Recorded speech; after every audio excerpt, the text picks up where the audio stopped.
आप सभी को जया एकादशी व्रत करने के बाद अपने व्रत का पारणा अर्थात व्रत कब खोलना है, आइए जानते हैं। पारण का शुभ मुहूर्त, प्रदोष व्रत और शुक्रवार के क्या नियम रहेंगे, कैसे कौन से उपाय कार्य करें और कौन सी कथा इत्यादि का श्रवण करना चाहिए, दान की विधि, संपूर्ण जानकारी इस वीडियो में है। प्रदोष व्रत भी करते हैं तो किन नियमों का ध्यान रखें, सुनिएगा। सबसे पहले 29 तारीख को व्रत करें तो 29 तारीख को व्रत नहीं खोला जाएगा। एकादशी व्रत रात्रि और दिन भर का होता है और दूसरे दिन जब 30 तारीख का दिन होगा उसी दिन हमें व्रत को खोलना होगा, ठीक है। अब व्रत खोल में सूर्योदय का जो समय होता है वह जरूर देखा जाता है। सूर्य उदय से पहले आप सभी को जग जाना चाहिए, संभव हो तो आज एकादशी की रात्रि को आपको जागरण करना चाहिए। जागरण न कर पाए तो आप रोज सोने वाले बिस्तर में कभी ना सोएं, भगवान के समकक्ष ही आपको जो है सोना चाहिए, साफ सुथरे बिस्तर में। इस बात का ध्यान रखें, तभी आपका व्रत परिपूर्ण माना जाएगा। आप सभी जानते होंगे 30 तारीख को सूर्य उदय का समय 7:11, सूर्यास्त का समय 6:08 के आसपास रहने वाला है और 30 तारीख को राहु काल का शुभ समय 10:17 से 12:40 के आसपास है। राहु काल में कभी भी अपने व्रत उपवास को ना खोले। इस दिन अभिजीत मुहूर्त अर्थात हर कार्य की जीत का जो समय है 12:18 से 1:01 के आसपास रहने वाला है। अमृत काल का समय 6:18 से 7:46 के आसपास रहने वाला है।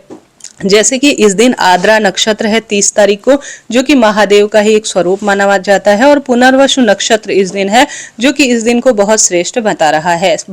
कहने का अर्थ है द्वादशी तिथि सुबह 11:09 के आसपास है। उसके बाद त्रयोदशी तिथि रहेगी और जो है शुक्रवार 30 तारीख को ही प्रदोष का व्रत भी किया जाएगा। आद्रा नक्षत्र सबसे सुंदर नक्षत्र है। इस नक्षत्र में की गई महादेव की स्तुति परम सुखों की अनुभूति देती है। तो आप सभी को कैसे दिनचर्या रखनी है सुनिएगा और अंत तक बने रहिएगा।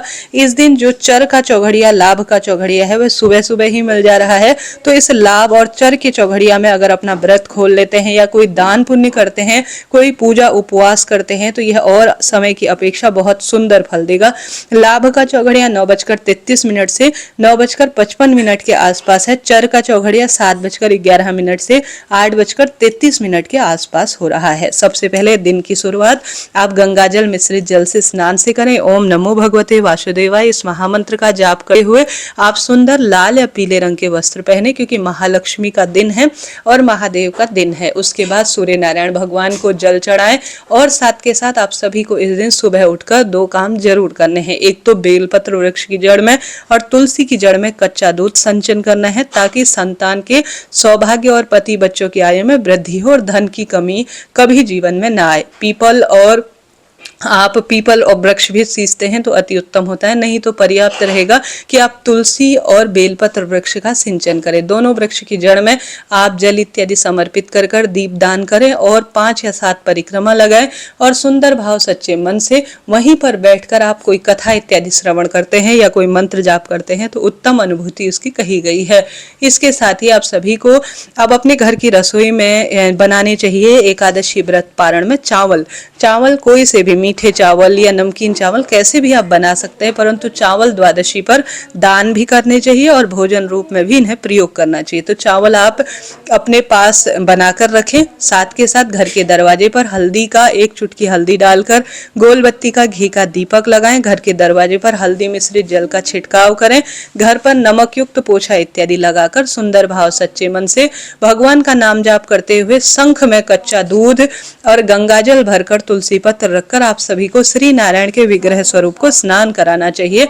उसके बाद महादेव के शिवलिंग, प्रदोष व्रत है तो पूजा आपको करनी चाहिए। आद्रा नक्षत्र है तो शिवलिंग पर इस दिन, जैसे कि शुक्रवार का दिन है, आपको जो लाल चंदन है या लाल फूल है, इनका संबंध शुक्र से माना जाता है, लक्ष्मी से माना जाता है। शिवलिंग पर जो जल चढ़ाएंगे या तो कमलगट्टा या लाल फूल या लाल चंदन डालकर आपको शिव का अभिषेक करना चाहिए और भगवत नाम ज्यादा से ज्यादा आपको जाप कर दीप दान करना चाहिए। ऐसी मान्यता है, ऐसा करने से सुख सौभाग्य बढ़ता है और दारिद्रता सदा सर्वदा के लिए दूर हो जाती है। तो यह कार्य आप करें।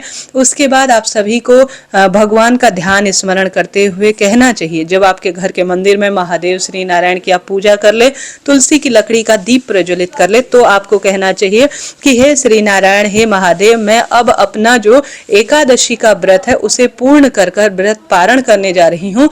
इस व्रत में रही कमी के लिए मुझे क्षमा करें और मेरा जीवन सार्थक सार्थक करें। मन कर्म वाणी से मैं कोई विशेष पूजा नहीं जानती, कोई अर्चना मुझसे नहीं होती, फिर भी मैं प्रयत्न कर रही हूँ भक्ति मार्ग पर चलने की। इस कार्य में मुझसे कोई गलती हो तो मैं क्षमा प्रार्थी हूँ। ऐसी प्रार्थना, ऐसा अर्चन करते हुए आप सभी को भगवान को तुलसी पत्र रखकर चावल का भोग लगाना चाहिए।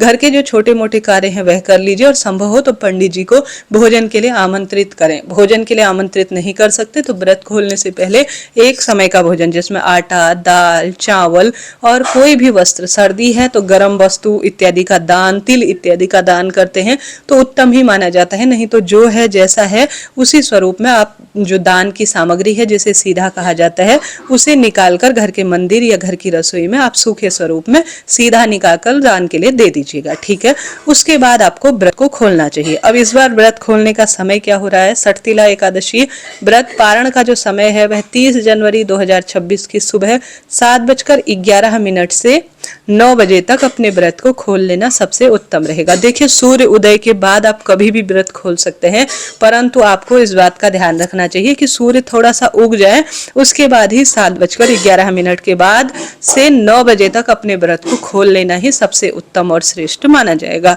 द्वादशी तिथि की बात करें तो 29 जनवरी 2025 में जो द्वादशी तिथि है वह दोपहर 1:55 से शुरू है और द्वादशी तिथि का समापन 30 जनवरी 2026 सुबह 11:09 के आसपास तक रहेगा। ऐसे में निश्चित समय पर जो पंचांग इत्यादि में व्रत खोलने का समय दिया है वह 7:11 से 9 बजे तक का दिया है, तो इस समय ही अपने व्रत को आप खोलते हैं तो उत्तम ही उत्तम होता है। अब आप सभी को व्रत क्या खाकर खोलना चाहिए? संभव हो तो गौ माता का कच्चा दूध इस व्रत में आपको थोड़ा सा ग्रहण कर कर, तुलसी पत्र ग्रहण कर कर अपने व्रत का पालना कर लेना चाहिए। परंतु ऐसा ना कर सके तो चावल जो भगवान को भोग लगाए हैं उनके 2 दाने ग्रहण कर कर आप अपना व्रत खोल सकते हैं।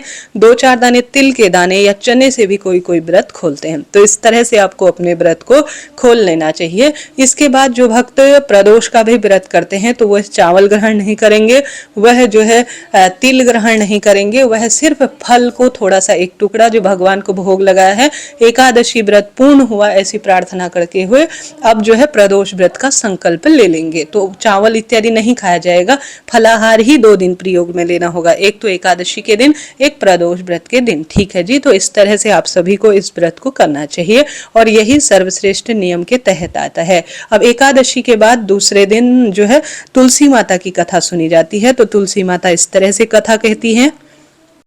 तुलसी माता की कथा अनुसार एक बुढ़िया माई थी जो प्रतिदिन तुलसी माता को सींचती थी और कहती थी, हे तुलसी माता सत की दाता, मैं तेरा बिरड़ा सींचती हूँ, मुझे बहू दे, पीताम्बर की धोती दे, मीठा मीठा घास दे, बैकुंठ में वास दे, चटक की चाल दे, पटक की मौत दे, चंदन का काठ दे, रानी सा साज दे, दाल भात का भोजन दे, 11 की मौत दे, कृष्ण जी का कांधा दे। तब तुलसी माता यह सुनकर सूखने लगी तो भगवान ने पूछा, हे तुलसी तुम क्यों सूखे जा रही हो? तुलसी माता ने कहा, एक बुढ़िया रोज आती है और यही बात कहती है, मैं सब कुछ तो उसको लेकर दे दूं, परंतु कृष्ण जी का कांधा कहाँ से लाऊं? तो भगवान बोले, जब वो मरेगी ना तो मैं अपने आप ही कांधा देने आ जाऊंगा, तो बुढ़िया माई से कह देना। जब बुढ़िया माई मर गई सब लोग उसे ले जाने लगे। बुढ़िया माई को ले जाते ही वह किसी से नहीं उठी, इतनी भारी हो गई। तब भगवान एक 12 बरस के बालक का रूप धारण कर कर आए। बालक ने माँ से कहा कि मैं एक बात कहूंगा तो बुढ़िया माई हल्की हो जाएगी। बालक ने कान में कहा, बुढ़िया माई मन की निकाल ले, पीताम्बर की धोती ले ले, मीठा मीठा घास ले ले, बैकुंठ का वास ले ले, चटक की चाल ले ले, पटक की मौत ले ले, कृष्ण जी का कांधा ले ले। यह सुनकर बुढ़िया माई हल्की हो गई। भगवान ने कांधा दिया और बुढ़िया माई को बैकुंठ का धाम मिला और मुक्ति मिल गई। हे तुलसी माता सत की दाता, जैसे उस बुढ़िया माई को मुक्ति दी और मनचाही जीवन में सारी खुशियां दी, वैसे हमारे जीवन में भी खूब खुशियों के भंडार भरना है। व्रत की कथा अधूरी हो तो पूरी करना और सुख सौभाग्य का वरदान देना। बोलिए तुलसी माता की जय, श्री कृष्ण भगवान की जय। प्रिय श्रोताजनों, इस तरह से यह श्रेष्ठ बात मैंने बताई, उचित रही हो तो राधे राधे लिखें। हरे कृष्ण।